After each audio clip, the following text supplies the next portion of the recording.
Nga pala, paalala lang, huwag mong kalilimutan na nasa loob pa rin ng katawan mo ang kapangyarihan ni Turbo Lola. Mukhang hindi pa yan nawawala sa kontrol sa ngayon. Pero delikado pa rin ang kapangyarihan na yan. Magpakabait ka muna hanggang sa maayos mo to. Popo!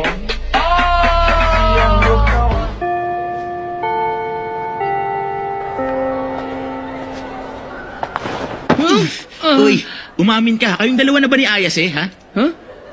Ano, hindi naman kaming dalawa eh. Ha? Ganun ba? Yun naman pala Kung hindi kayo, pwede mo bang ipakilala kami kay Ayas Ha? Kasi naman sobrang cute talaga ni Ayas Matagal ko na talaga siyang gustong lapitan at makilala.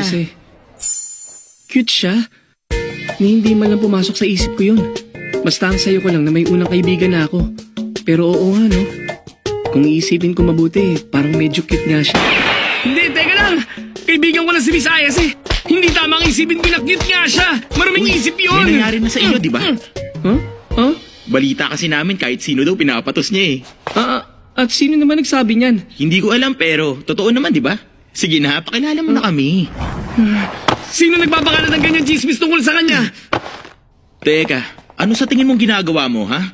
Kakasa ka ba? Sino sabi nagpapakalat ng ganyan chismis tungkol sa kanya? Para sabihin ko sa'yo, hindi ganun babae sa'yo. Kung ako sa'yo, ititigil ko ng pagkakalat mo.